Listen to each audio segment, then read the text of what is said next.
Hi and welcome to my review of Max MSP.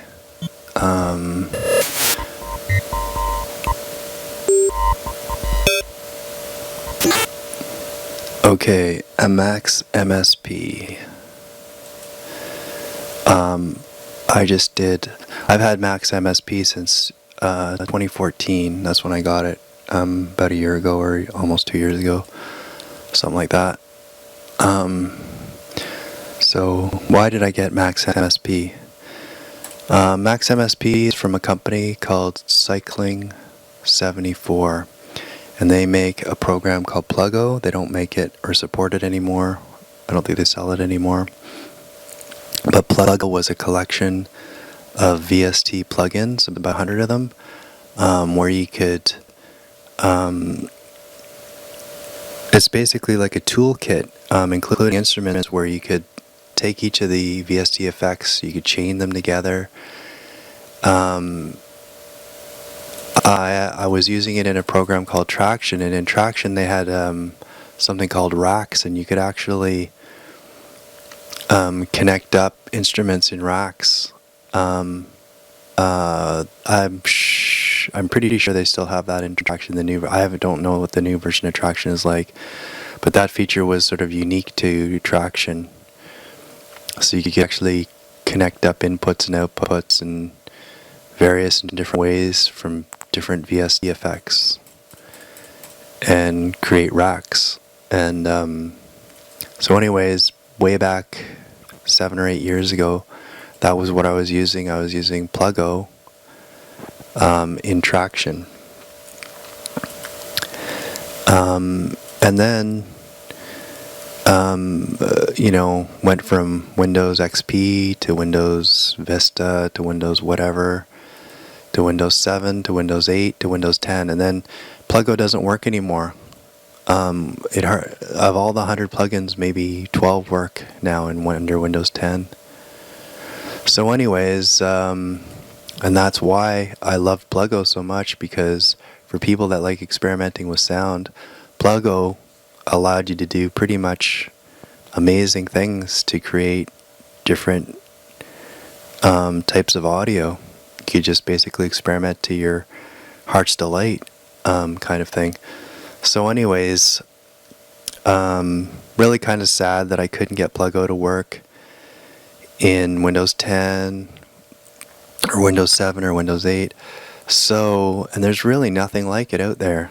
I mean, the possibilities that you have with Pluggo, you really can't find it in any other VST.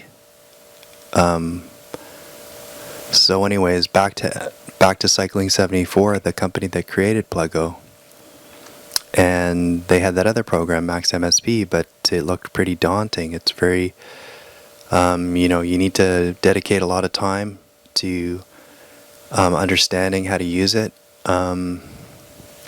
So anyways, I bought Max MSP when it was on sale in 2014, and I pretty much hardly ever used it. I basically didn't use it. I downloaded the 1,000-page manual on PDF, and I looked it over, and I just never, in the whole year and a half or so that I've had it, I've not dedicated the time to going in and figuring out how to get the MIDI to work, how to get the audio to work, and then sort of using all the building blocks to start making music.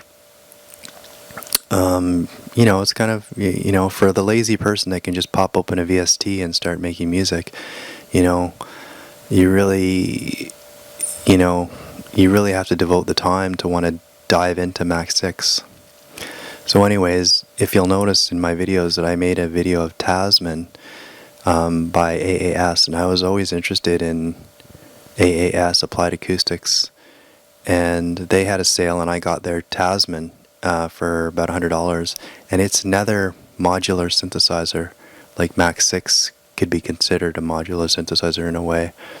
So anyways, I jumped into Tasman, and if you check out that video, Tasman is sort of like not as complex as Max MSP. It's sort of like a halfway point in complexity. So I sort of gained confidence by using Tasman, because like Max MSP, you can open pre-made instruments, play them, and then you can go into kind of like the patcher. I don't think they call it patcher, they call it something else, but you can go into look at the background of the instrument, and then you can just sort of cut and paste elements and put them together and build your own devices type thing. So anyways, from Tasman, that gave me the confidence to go into Max MSP again.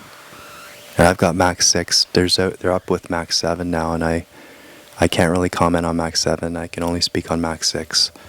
I don't know what new stuff is in Max 7. But I'll tell you what I do know anyways. So anyways, I finally got, when I changed over to Windows 10, Max MSP wasn't working in Windows 10. So anyways, I found some online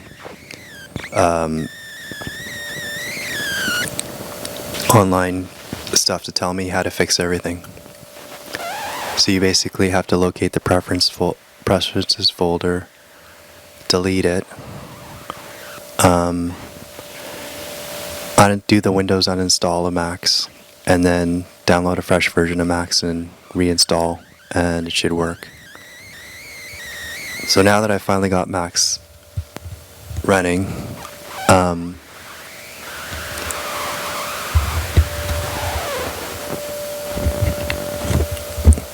so now that I finally got Max running, this is what you are, once you open Max 6, this is what you get in your window right here. And this is like new patcher, and you got the Max Runtime and Max 6.1. Max Runtime doesn't have the same editing abilities as Max 6.1 does, as far as I can see. That's the main difference. So you pull up your Max 6, and it'll open this window, and then if you drop that window down, you'll get this window. And then, like I said, people want to, if you want to start from scratch and try, building straight into Max, there's a steep learning curve, And the learning curve, I would imagine, depends on what you want to do with it, and what you want to do with sound, as to how you would start to go about it. But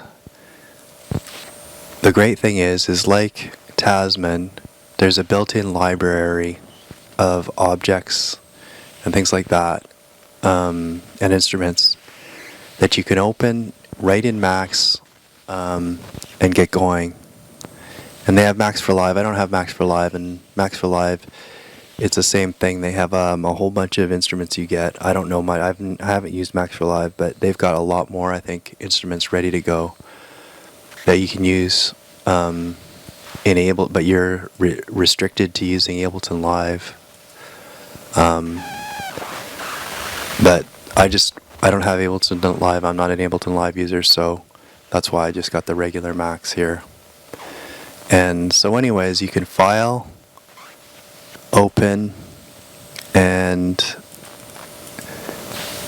you have to navigate into your C drive, and then if you're using 64-bit, you go into program files. If you're using 32-bit, you go into by86, and then you go into Cycling 74,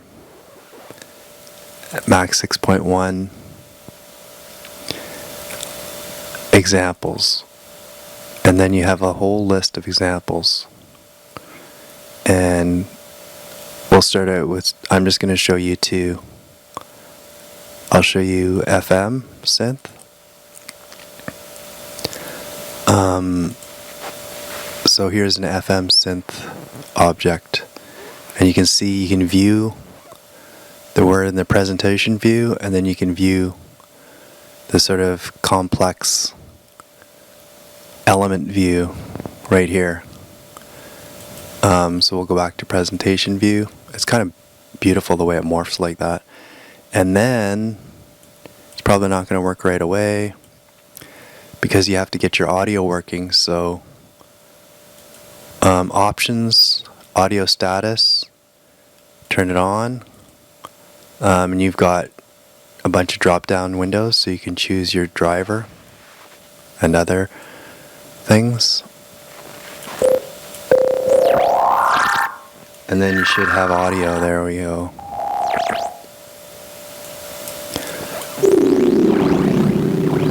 So this is like a little FM. So anyways, I'm super excited because the courage I got from messing about in Tasman sort of said, well, hey, I got right into Tasman. Maybe there's a way I can get right into this too. So messing about in Tasman, and oh man, in Tasman, AAS Tasman, you can go right in and you can just copy elements of synths, drop them into a new synth, copy them so you have two or more, and then connect everything up. And then there's a few other steps you have to do, but you can actually, it's just, it's so fast. And it just gave me the sort of the courage to say, hey, wow, look at that in Tasman, you can get going so quickly. And that's kind of like, VSTs, they're just so easy. You just go in and you hit some presets and play with some parameters, and boom, you can alter your sound. But so it's kind of like, if you're lazy and you've got a whole bunch of VSTs, you don't want to be bothered with Max MSP. But on the other hand, it's unbelievable. Like if you're a sound experimenter, there's no more the depth that you have with Max MSP. You're not going to get that in any VST. And anyways, I'll give like 2 thumbs up for Tasman too. Absolutely genius. If you don't want to get Max MSP, but you're still fascinated by this kind of thing, look at Tasman, AAS Tasman, because it's pretty genius too. But anyways, you can see that here are some presets on this.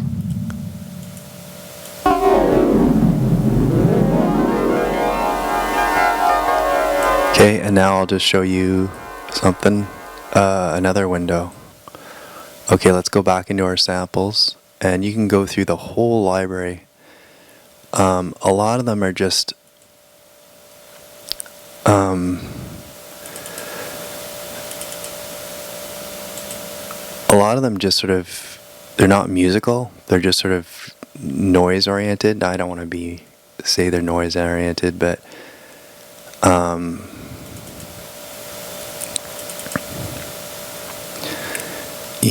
like noise oriented, what does that even mean? I'm just saying that they use, like, they'll show you how to use a certain type of filter. So that's all the patch will do. It'll just be a very simple patch. It'll show you how to use a certain type of mathematical filter or whatever. And it's just kind of a demonstration that it says, well, if you use this element and you can pump music through it or a sample through it, and this is what it'll do to the sound. So you kind of get that. So there's a whole library of those. And then you get like a few of these. Not a huge library of this stuff, but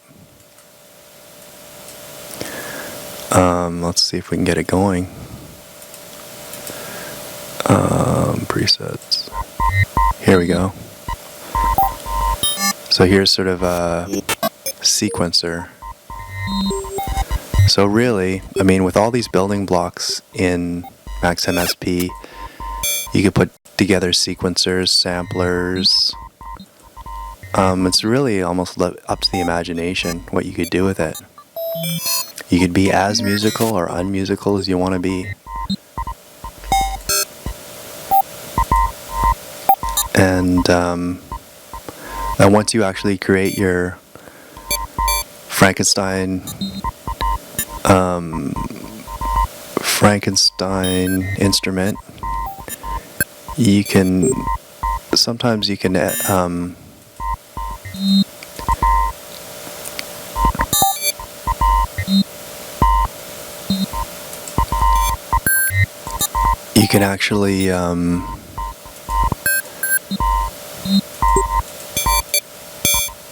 Yeah, so you can actually edit it.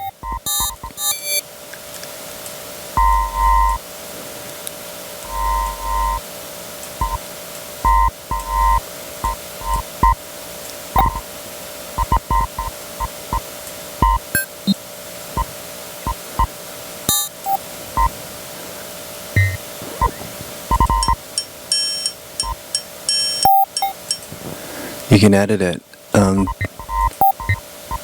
You can edit each instrument. Here we go. A lot of these little windows, you can just edit the instrument.